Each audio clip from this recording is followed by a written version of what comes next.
இதில் பார்த்தோம்னா under root 2 plus under root இந்த பேட்டர்ன் அப்படி கண்டினியூ ஆகுது. ஸோ இன்னர் அண்டர் ரூட்டை ஃபஸ்ட்டு இருக்கிற உள்ளே இருக்கிற ஸ்கொயர் ரூட்டை நம்ம டீல் பண்ணோம்னா 2வை வெளியில் எடுத்துடலாம். அப்போ 1 ப்ளஸ் காஸ் 8 தீட்டா வரும்.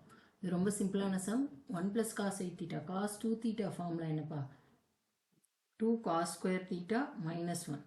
ஸோ காஸ் 2 தீட்டா ப்ளஸ் 1 நான் என்ன எழுதுனா 2 காஸ் ஸ்கொயர் தீட்டா. அப்போ இங்கே எனக்கு என்ன வருது? காஸ் 8 தீட்டா ப்ளஸ் 1ன்னு இருக்குது. காஸ் 8 தீட்டா ப்ளஸ் என்னது? 2 காஸ் ஸ்கொயர். 2 தீட்டானா தீட்டா, 8 தீட்டானா 2 காஸ் ஸ்கொயர் 4 தீட்டான்னு எழுதலாம். கரெக்டா? ஸோ அப்போ நான் இதை வந்து இங்கே சப்ஸ்டியூட் பண்ணேன்னா so 2 plus under root 2 plus under root 2 cos square. Already ஒரு 2 வெளியில் இருக்குது. இது 2 காஸ் ஸ்கொயர் 4 தீட்டா ஆகிடும். ஸோ இப்போ நான் அண்டர் ரூட்லேருந்து வெளியில் எடுத்தேன்னா இல்லை உள்ளே இருக்கிற 2 இது 2 ப்ளஸ் 2 சாரி 2 இன்ட்டு 2 4 ஆகிடும். 4 நான் வெளியில் எடுக்கும்பொழுது 2 காஸ் ஸ்கொயர் என்ன ஆகிடும்? காஸ் 4 தீட்டா ஆகிடும். எகெயின் அதே ஃபார்முலா அப்ளை பண்ணுங்கள்.